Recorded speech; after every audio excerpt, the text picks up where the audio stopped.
Welcome back to another episode of Global Card Collectors.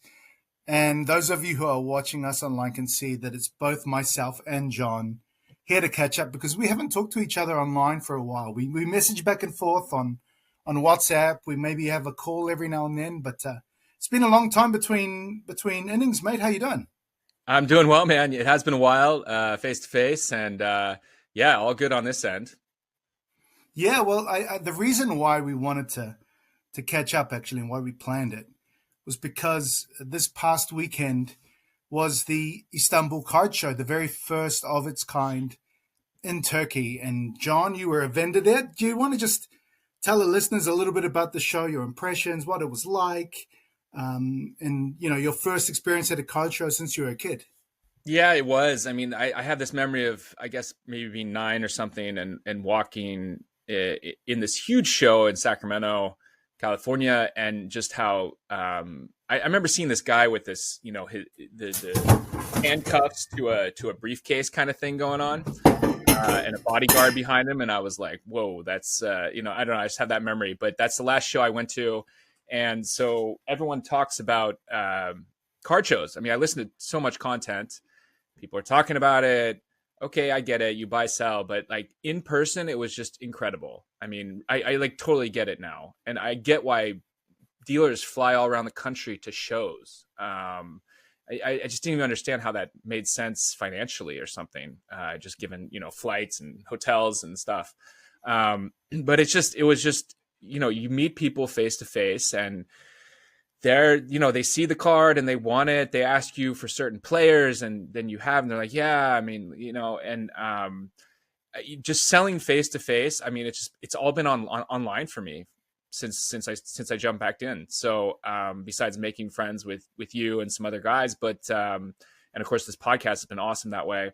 But really, really, huge experience for me. Open up my mind. Yeah, to how card shows are where it's really at. It really is. I remember myself going to the card shows in New Zealand, and I think I've been to 3 here so far, and I'm going to be part of one at the end of the year as well. So I got my 4th one coming up, at least the 4th, let's say medium-sized one. There were 2 massive ones, a couple of others that were, actually I've been to 4. That's the thing, like there's so many over here. And I feel like it's just so much fun to, like you say, be in person. You're sharing conversations with people who share your passion. But I have a feeling that this card show in Istanbul could trigger more of the same type. I hope so. I mean, it's going to be fun. Yeah, we'll see. I mean, I do think, there were about maybe 20 to 30 vendors. The space was small. It was too crowded in there. Probably, 300 to 500 people came, I would estimate. Those numbers may be a bit off, but yeah, I mean, there's definitely room to grow. It was 90 to 95% TCG, of which most of that was Pokemon. But some people were selling board games. There was an artist there who does, kind of Star Wars art cards, like unique, that are even graded by PSA.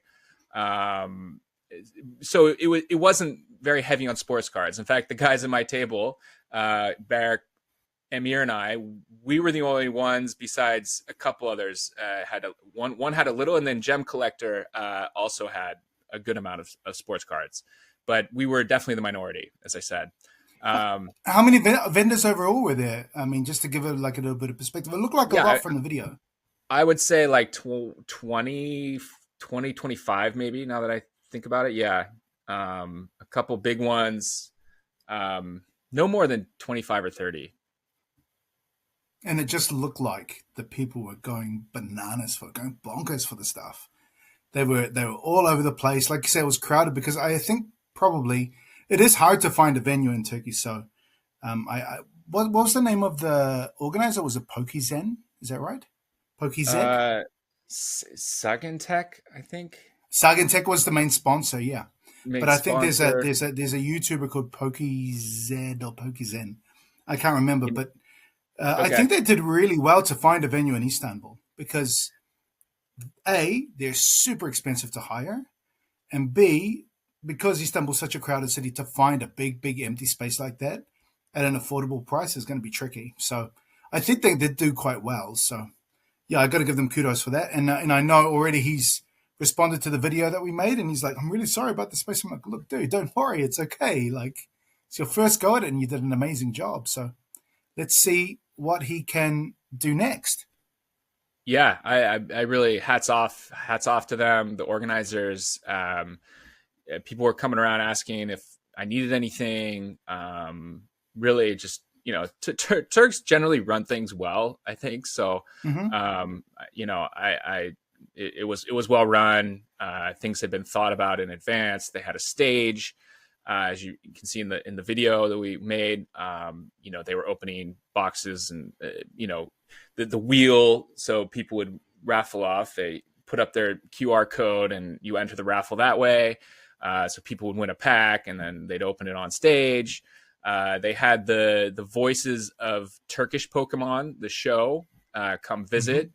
I didn't understand who they were when, of course, they sat down, but yeah, that I think that was a really nice touch. They gave out a card to vendors. Osman Hamdi's the tortoise trainer in a Pokemon thing. So just a lot of nice touches. I thought they really did a great job. I have nothing. Yeah, awesome. No critiques. Yeah, I guess the only critique is like, let's make sure it's more regular, which they're going to do. So it's awesome. Yeah, and hopefully more sports cards, of course, for me. But it definitely triggered. I mean, I'd never seen the Pokemon mania in the flesh, and it was legit. I just seen people look what I got. I run over to their friends, and I mean, the Pokemon was moving more than the sports cards, for sure. And it just really blew me away. And you had told me, of course, you had been explaining this to me, and I've heard it elsewhere too, but it's real. I'm not sure what the Turkish Pokemon community is like. What I will say is that the New Zealand Pokemon community is unreal. They're so great. I've told the people in the community this, but Pokemon's been a real game changer for myself and Moana in the sense that we have something that we're connected with now. So the card collecting has become our thing. Your daughter, by the way. Yeah, that's right. A lot of really great follow-on effects from that. For instance, when you start playing the Pokemon game, it's kind of like a challenge game. But what I like about it is, at least for my daughter, even that the idea of powers, winning and loss, it helps her to work on her very basic math, which is great. When you're reading the names of different characters, because they are often these made-up names where you've got like neologisms, like you got half a name here, half a name there. You put it together, it becomes a new name. It's good for her reading skills as well. So a lot of different benefits that I've noticed as a parent for her. What ended up happening with her was she ended up being she's like the Pokemon expert at her school. So what she did was she started taking her Pokemons into school and, trading them with some of her classmates. Anyway, one particular day, my wife was watching and she didn't want to interfere, but Moana was trading Pokemon cards with one of her friends. All of a sudden, these older kids come across, and they might have been about 3 or 4 years older than her. And they basically, long story short, they strong-armed her into giving them some of her cards. So she came back home. She was a little bit upset. She was a little bit moody about it. My wife and I talked about it, and we're like, what we're going to do is we're going to get all of her cards and we're going to put them into a folder. So because I've got quite a few friends in the Pokemon community now, I started reaching out to them. I'm like, look, where can I find a folder? Dude, a guy literally mailed to us off his own back, paid for the mailing, and sent us a folder. I was blown away, man. This is what happens with the Pokemon group here. On top of that, we went to that same weekend. We went to a Pokemon trade day. This is just a trade day. It's not a show. It's a trade day at a local Pokemon store. There were over 270 people there. 270 people there just to trade Pokemon cards. And on top of that, I took Moana. She's carrying a little binder around, looking at these adults. And And then she just starts interacting with them, and they're like, what's your favorite Pokemon character? And so she's talking to them. They're listening to her. They're answering her questions. And then as soon as she says that character goes, they're like, wait a minute, just give me a second. They go off into the binders. Here you go. Here you go. So we walked out with a whole bunch of free stuff for my daughter, who's now just obsessed with Pokemon. So it's been an amazing past couple of weeks with us. And just the welcoming that we've got from the New Zealand Pokemon community has been top shelf. So I've been really impressed. That's amazing. Yeah, I mean, incredible. I think sports cards, we maybe could do a better job of that. I think we do. I really think we do. I Yeah. honestly think we do. I mean, at least the New Zealand sports card community does. At least I've found that to be the case over here. The rugby card collectors, the cricket card collectors, the basketball card collectors, the breakers. I mean, I've told you all of these stories about my experience with them, and the Pokemon just seemed a little bit far removed for me. And it wasn't until the Auckland Card Show where Moana really kind of developed a taste for it and a real enjoyment of it. Just it was that day where she went back and forth, and I didn't quite get it because I wanted her to go on her own. So I watched from afar, but seeing it up close and seeing the interactions that she has with these adults who treat her with respect, who listen to what she has to say, and who basically are often gifting her free stuff. You can't really ask for better, really. And so she has probably become a Pokemon collector for life, I think. That's how I do think that's how it happens. I mean, some kind of big hit, or like, it doesn't even have to be big, I guess, just some kind of initial excitement where you kind of get something for free, or like, that just ignites the excitement, and then they're off to the races, I guess. Yeah, so we are looking forward to connecting with the Pokemon community in Turkey, seeing what that's like, because I guess I've already let the cat out of the bag. Then we're coming back at the end of the year. Yeah, we're moving back to Turkey, which is unfortunate for me as a card collector in New Zealand. I've made so many great contacts. Feel like I'm a real part of the community here, but due to family reasons, we are headed back to Turkey at the end of the year. Yeah, obviously this is not news to me, but I'm super selfishly happy about it. That you're coming back. Very very pleased, and we'll have more. We will very much be an Istanbul-based podcast, but you really have integrated. I mean, I've obviously seen it from afar. Like, it's just incredible how many friends you've made and such through the podcast, but also just reaching out to people and the rugby cards particularly. I mean, when your first, I still remember your first interaction with Justin, like going to his house and, him just like showing you all his collection, and like, it just seems like a really cool community. And I think that's a big reason why we're all here, is to feel part of a community. 100%. I've been really impressed with the New Zealand card collecting community. I think my wife's probably had enough of me talking about cards, but she's getting it from both ends now. She's getting me. She's getting Moana. We're making videos half the time. She even helped out with the subtitles with the last Turkish video, which was, I think, really, really fun to do. And I was envious of you guys watching you and Bag and Emir hanging out and with these big childish smiles on your faces. It was awesome. And I think that's definitely due to the Istanbul Card Show. So, yeah, great work there, man. Anything else you want to say about the show? It was just interesting, how, I mean, I took some just common base baseball cards, and some guy wanted them, so I was like, here, they're all of yours for $2, kind of thing. Somebody, the guy who does, Turkish EA Sports NFL football, like announcing, was at the show. Okay. So I was like, oh, that's so cool. Amir had met him first, and he came over and got a couple football cards. Like, it's just, and then I also talked about the video of Hello Kitty. I mean, it was just funny to me how these kind of niche things went. I mean, no one likes baseball here. I haven't talked to anybody who likes baseball. So to meet someone who likes baseball, a few people like NFL.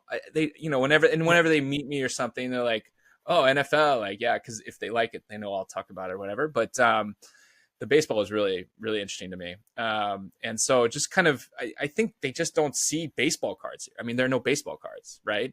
Hmm. So, we've mentioned before, but the biggest lack here is product, across all sports besides, Mythos producing their cards. Everything has to be imported, and that's a challenge, and all that, well. But so I think, they just see it. Oh, it's a baseball card, and that, so that was really fun. And the Hello Kitty too, like the this one couple came up and the girl was mad for them, and then some other girl kind of came over and she was like, oh, I like that one. They started like going crazy. So that was a big hit for my daughter too, to kind of make some money from her extras. And so she came the following day and stole some more, and you could see the kind of the capitalist gene coming out, which I'm happy to see. To be honest, I don't want her to be a raging capitalist, but our family isn't the most strong in that way. So I think it's good. I mean, it teaches it's real life. It's real money. So yeah. Anyway, Great. That's really cool, man. Hey, yeah, yeah, I guess from the selling point of view, it's been a bit of a game changer for us, obviously, with us moving back to Turkey and that kind of thing. There's some extra finances that we need, so I've had to start just kind of chipping away at my collection and really taking a good look at what cards I want to keep and what cards I'm like, I could buy that one again later. It's okay, but the ones that are going to be basically irreplaceable, I keep, and the ones that I think I can replace down the line for a similar price are the ones that I've started to sell. And so, yeah, I sell at shows. I haven't really started selling online much yet. I have sold one set of cards online, and I'm now selling at markets. So every second weekend, we're off to the market, going and selling some cards. And I think I talked a little bit about this in a past episode with a Desmond Bain card that I showed my friend Kieran, and I ended up moving it last weekend actually. So I sold it. I think I might have made maybe $6 or $7 on it, maybe less. great. But the money right now is really handy. So we'll take that. And I know that down the line, if I want to get another Bain card, I can easily go back into the market and buy one at a similar price, maybe a different one, maybe the same one. I'm not sure, but it all adds to that whole idea of cards are there as something that we appreciate as collectors, but sometimes it is good to move on from certain cards, and it's all part of the way that we evolve as buyers and sellers too. How do you feel about that after selling off some of your extras over the weekend? Yeah, it was, I mean, I made a pretty, next time I will price my cards because I didn't. And, Yeah, I was just kind of winging it.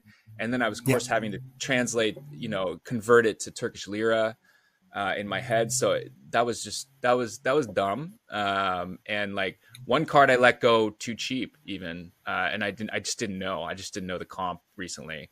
hmm A card I kind of liked, but I was just I'm trying to, as you said, streamline what I'm doing. But then, like it was so fun to have people come and buy cheap cards for cheap prices, and you actually make, maybe 50 cents or something on it.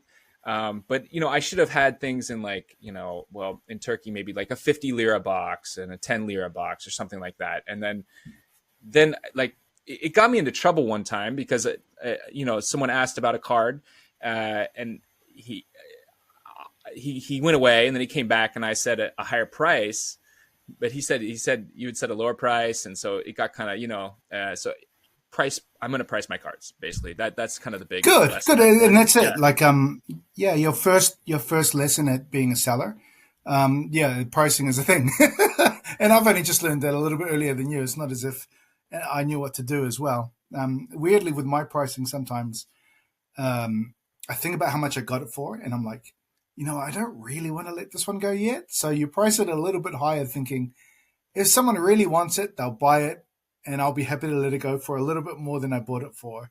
But if not, I will I'll happily bring it back home. So there's a little bit of that too. There were a But I couple of love the cards fact that I that had you're able taken to on move on a bit of Saturday, base. and I I realized feel I don't like want to sell them, so I with didn't take them yeah, back on Sunday. well, it's, yeah, but let's say there's that, but also I think on top of that, collectors need a starting point, and Hmm. sometimes it is just beginning with base and then building sets. But there are lots of set collectors in Turkey, like Barak. He loves collecting sets. I'm not really a set collector. I think I used to be when I was a kid, but now I feel like I'm collecting players, and I think even that I'm starting to, like you say, streamline it or consolidate my sets into the cards of players that I really really like. I think you and I have talked off air about that Steven Adams card that we have, the National Treasures, the 99 on card auto with the New Zealand flag in the back. I just think it's the perfect Steven Adams card for me. So I don't think I need two Steven Adams cards. One is enough, and sometimes one card of a certain player will be enough. And with other players like Luka Doncic, as many as we can get our hands on, and I think that's fair. I think that's Yeah. fair. Yeah. Yeah, because Uh, with consolidation you have to kind of pick and choose, and even these Pokemon collectors do this. When we went to this show that I was telling you about, or this trade day, they just had binders full of the Pokemon that they collect. So all of them, for example, would have, everyone knows Pikachu. I saw a dude who must have had 400 different Pikachu cards. But you can do that when you're consolidating and when you're sticking to a lane, and then you get known as the Pikachu card collector. So I know that you're expanding your Luka Doncic card collection. Do you want to explain to us a little bit about how that's going and what you've been doing with it at the moment? yeah. Yeah. I mean, Luca, of course, when I got in, he was the first guy I wanted to get. And this was the peak, and so I bought, PSA 10 Donruss, right? I still keep that card, but it's down like 80%. Um, Yeah. and so, that was kind of, so I was like, all right, I got to stop doing Luca because, but now it's 3.5 years later, and he's pretty much on same trajectory as what you would expect. But of course, his prices have softened. But when I first got in, I really kind of, the card I really liked was this Chronicles card. I mean, I like a lot Hmm. of them, but it's Crusade, the Crusade set, right? And again, I got a SGC 10 of the base, right? And I always loved it, and it's kind of funny. I mean, to me, I remember seeing this set called Crusade. I'm like, what? There's a it's so not PC, and I'm not talking personal collection. I'm talking politically correct. Like, how do you have a card set that's called Crusade? And actually, it's been around a long time. It goes back even to, I think, 1998 or 97 or something. There's a They've been set around there for a that, while. yeah. And I mean, in this day and age, like, Pretty tone deaf, right? right? Like, but I mean, I love history. I read history. I mean, in my spare time, I've read about the Crusades. I think they're fascinating. So, and kind of, you think about Luca, for me, it's like, to me, he's kind of like a reverse Crusade. Coming into the NBA, this foreigner that people still don't really want him here. I mean, really, people do not like Luca. I've come to this conclusion. Like, they don't want him to succeed. Uh, at least Americans, I'll say, and that's a generalization, but you just see it in general narratives of people. So he's a Gilbert whiner. Arenas, for example. Gilbert Arenas, just Yeah, and he they're all he coming admires around. him, and then at the same time he starts just throwing dirt in his face, and you're like, dude, what do you want? Like, the guy's like an improved version of what you were as a player, like a much improved version. So why can you hate on him? He's Yeah, just jealous. He's a hater. yeah, exactly. And now it's like, he's such a whiner. Like, oh my god, right? But all these Hmm. guys whine. Like, Yep. just watch. They're all whining because it works. It gets you fouls the next time. That's like 101 kind of ref management. Anyway, I mean, maybe he whines a little more than others, but he gets Yep. hacked. Like it's anyway, I'm a little biased there. So, and I think he kind of threatens, Gilbert Arenas, Black Americans. I'm sorry, I'm going to say it frankly. You know, this white guy from Europe, like, second best player in the league right now. And so, Hmm. I And love a that white he guy kind from of, Europe is the best player in the league right now. yeah, obviously, so, these guys are kind of like reverse crusading into America and the NBA. So I thought it was really funny. I don't have any Luka, but so I've to this end, I'm now collecting the rainbow of that Okay. card, his rookie card. What we can do is we can just put the pictures up on the screen, so you can just take some screenshots of them, send them to Sure. me, and then I'll put them up on the video. All right. So yeah, I just and it just hit me like in September, like I love this card, and I just started picking them off. I basically have everything except for a pink, which is out of 75, and then the gold out of 10, like that. So anyone has a gold out of 10, please let me know. I'll pay market rate for it. So how much of the rainbow do you have completed right now? Yeah, so the beauty of this, like in Chronicles is considered this cheaper set, right? But Mm-hmm. I love it. It's the red. So I'll just go through the rainbow. The Mm-hmm. red is out of 149. Mm-hmm. There's a pink out of 75. Let's see, what would be the next color that comes? I guess Is there a the gold. 99? Well, I want to do it in rainbow order, but just a clean rainbow, like red Okay. out of 149. Let's say gold out of 10 comes next. There is a pink out of 75, so maybe that's kind of in the rainbow there. Green is out of 25. Blue is out of 99. And purple is out of 49. So the numbers don't go as evenly as they could in terms of the rainbow, but I have all those except for the pink now. So And pink not and the gold gold. are the two that you're missing. Yeah. Yeah. Cool. So So tell us about because you've chased a few different sets, and it feels like that's one of the things that you like to do as well. I mean, I don't think that you're into completing base sets, but when you like an insert set, you like to complete it. For example, the International Men of Mastery set, yes, which you're still working on completing as well. How many do you have left in that? I think you have. Did you get the Turkoglu yet? no, I need Turkaloo. I need Hakeem Ben Simmons too, right? and and Ben Simmons. Yeah. Yeah, cool. Uh, He's having a comeback year this year. oh yeah, obviously. Every year. Yeah. That guy. Yeah. Yeah, I like, I mean, manageable sets, like, hacking off like 150 card set. Some people do like 90s and 200 card sets. Like it's just too much, and I don't like the players enough. Like I I like was these about to say smaller, that's my issue. That's my issue with it. right?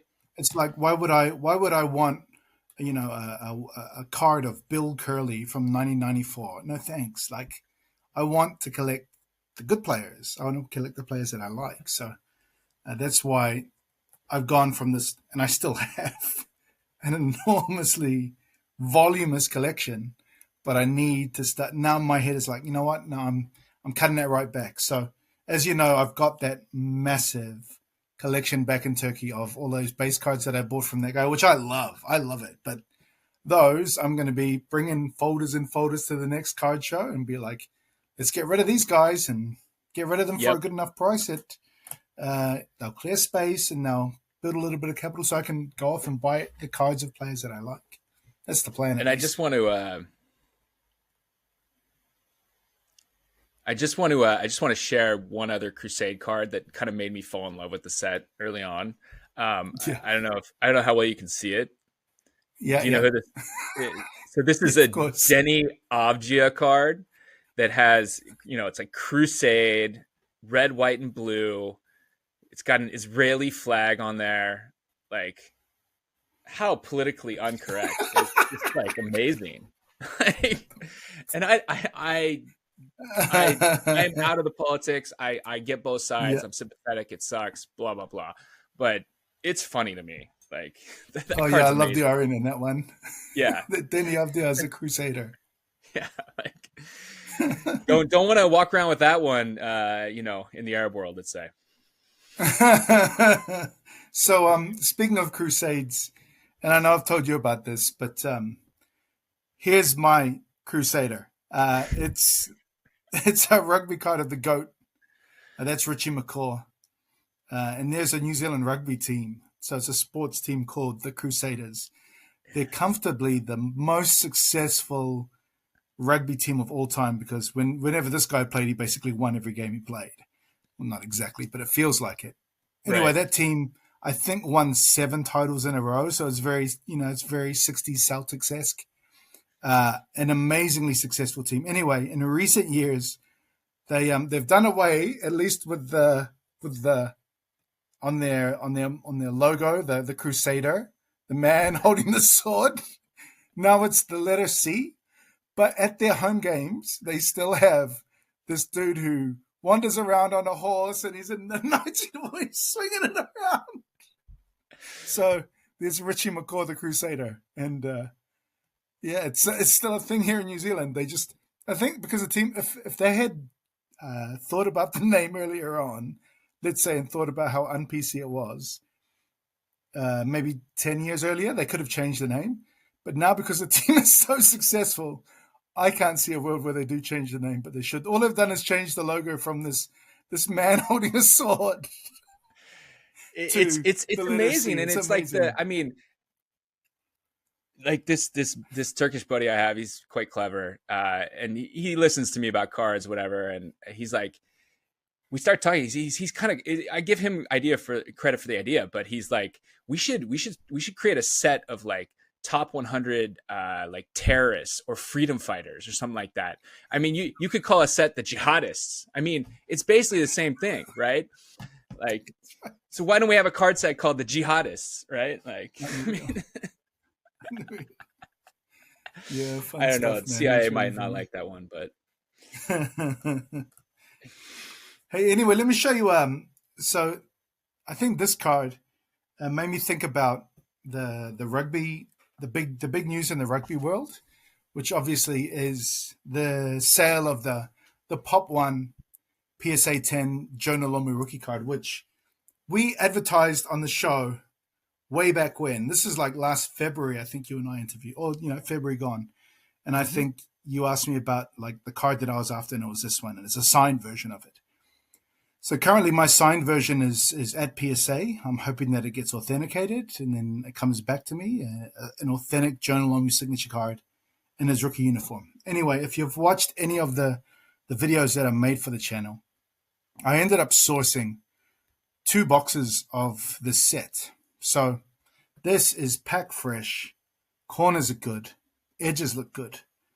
Jonah Lomu card. So I'm going to be sending this along with 11 friends. So we have 12 pack fresh Lomus, which I've been looking for years to send off to PSA, hoping that I can also make that Pop 1 a Pop 2.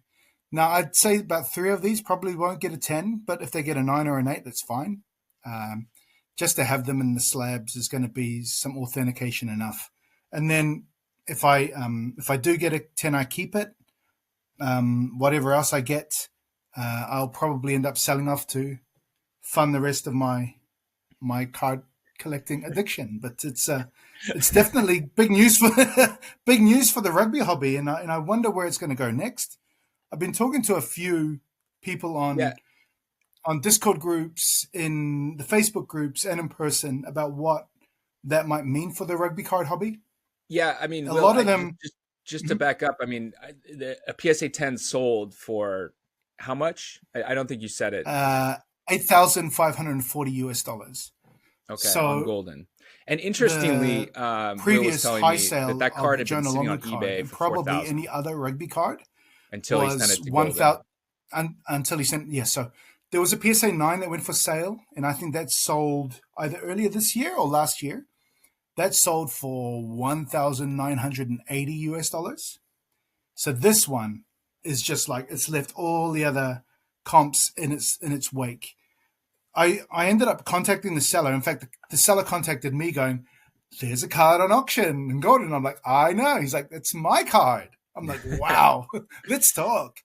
Anyway, I just said, "Look, I don't have the budget to buy that card. I do have 12 cards that I'm going to be sending in to get graded, which I'm planning on doing literally tomorrow." He was like, "Oh yeah, just wait a little bit until I get my sale in." I'm like, "That's fine, no problem." Anyway, I messaged him after the sale went through, and I was like, "Congratulations, mate, well done.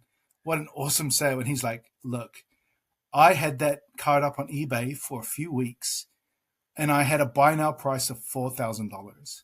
So it shows that sometimes I don't know if this is the right move, but sometimes the auction house is the way to go. So they've basically 2x his card, the expected value that he couldn't even get for that card.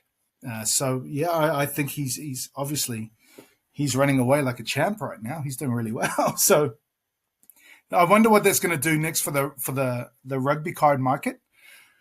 I think right now, at least, what people know is the Jonah Lomu card, and that's it. And that's maybe because of us. That's maybe because that's what the market knows. Mm-hmm. He's easily the most marketable, well-known player in rugby history still, and he made his splash basically 30 years ago. So that's a long, long time. And for him still to be the most iconic player is interesting. As I said, I have the rookie sticker of this guy. This guy I consider the GOAT.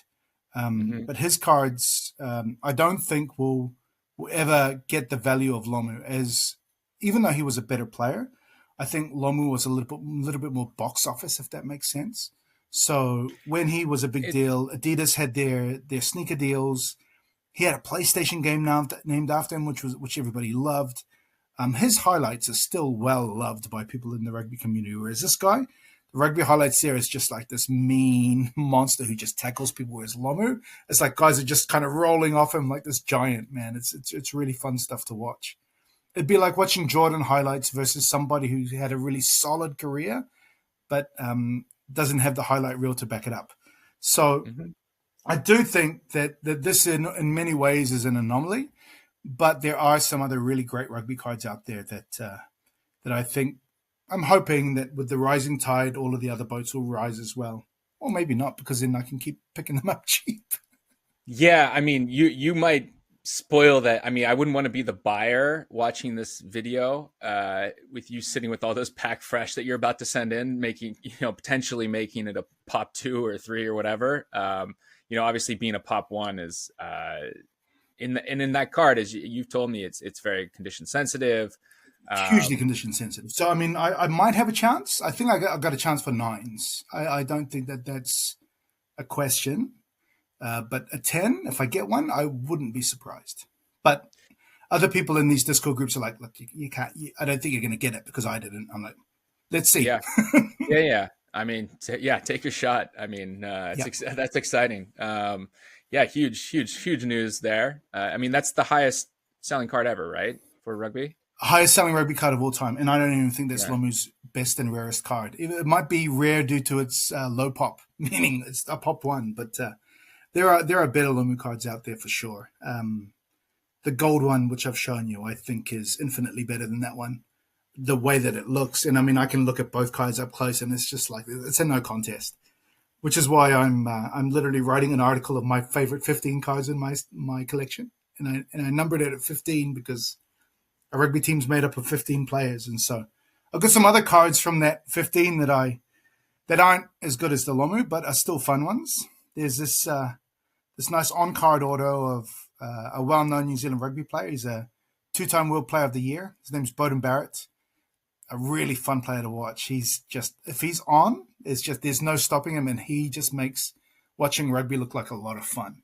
It's numbered to 150, and this is in my top 15 cards in my set.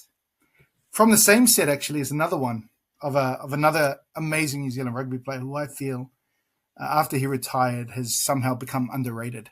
His name is Ben Smith, and he was a lot of fun to watch as a player too. Super quick, incredibly skilled, and just had a nose for the ball, meaning he knew how to be in the right place at the right time. So he was a lot of fun to watch. Same set, so also numbered out of 150. So again, low pop rugby cards of really iconic players. They're great, and they're really, really good cards, but they're not going to compare price-wise to this at all. But they're cards that I love, so I'm happy to pick these guys up. And the third or the fourth rugby card, I guess I'd shown you because I've shown you the Richie, is this one of Christian Cullen, and I don't know if you can see that, and I might have even shown this in episodes past, but this guy was around the same time as Lomu. They played in the same era in the same All Black squad, so you'd basically have these 3 attacking players, and he played fullback. And if you know anything about a fullback from NFL, it's a similar kind of a position where you kind of attack from the back, and This guy just made rugby look really easy. He was super smooth, and this is an on-card auto of his. And I like the the black uniform with this green background and the gold edge and the gold pen that he used. Also numbered, but this one I think is numbered to 50 because oh no, this one's numbered to one. How many? I want to say 250. I can't remember. But there's a player's edition that's numbered to 50. I don't have the player's edition. But again, there's a number of rugby cards out there that I think if people want to get into rugby collecting, you just again it's picking your favorite players, and those are three other guys who I really I liked watching play rugby. Those are great looking cards. Yeah, I really Mm-hmm. like the green one, but they all look good. Yeah, you've really taken advantage of your time in New Oh Zealand yeah, oh in yeah. terms of bolstering your rugby card collection in particular. And Yeah, cool, anything man. else anything you're looking at right now? Are you Well, just um, because of budgetary reasons, I haven't really yeah? been making a big splash on cards. There is a cricket card that I'm looking at online at the moment. I've put my highest price in the auction, so it auto loads. If it goes over it, I'm not going to be bidding anymore. But I'm hoping to get that one. The auction ends this Sunday. It's of a cricketer called Glenn McGrath, and it's an on-card auto of his, numbered to 150. It seems all of these ones are numbered to 150. But cricket cards are kind of they're in the news again. So obviously that Topps Legend set came out maybe 4 or 5 months ago with Glenn McGrath as one of the legend players who signed on in those sets, and they were selling for about, I think it was £100 a box, and then on the secondary market they were selling for $200. So those things got snapped up within hours that set was gone. And so actually our friends at Futera are releasing, after many, many years, another set of cricket cards. And they are going to be numbered to 80, limited to 80 cases. That news was only announced yesterday. And so you and I might be splitting a box or two of these Futera cards because it'll be fun to see what they have. Again, it's a legend set, but still some of the big names aren't there. Like there's no Sachin Tendulkar autos and there's no Brian Lara, but they do have probably one of New Zealand's greatest cricketers. He's got his auto in this set, which is interesting. And speaking of Futera, my biggest hit from opening a couple of Futera boxes was this one. I don't know if you caught the video of the hat-trick card. Yeah. Yeah, so this is out of I think 400 packs. You get one of these. So I opened Wow. like maybe 35 packs, and I got this one. So it's one every, I think it's one every 10 boxes. So maybe I've opened 40 packs. But yeah, I got this one, which is a pretty cool card with maybe about, I can't remember the numbers. I always get confused with them. I want to say it's worth maybe 200 Australian dollars, but I might be. I think that's right. But a fun card to have, and I've always wanted it because I just like the look of it. I like cards that kind of do this illusion of movement with players. So you've got this worn one, and one that I loved as a kid was the Shaquille O'Neal rookie card, the upper deck one, where he's standing under the basket, he's kind of crouching, and then he jumps, and then he's dunking with it, and all three moves in that one shot. So I've always liked cards like this, and so to pull this one from a pack was a lot of fun. Yeah, I think those are all of the sports cards that I wanted to chat about. Anything that you are chasing besides the Crusades?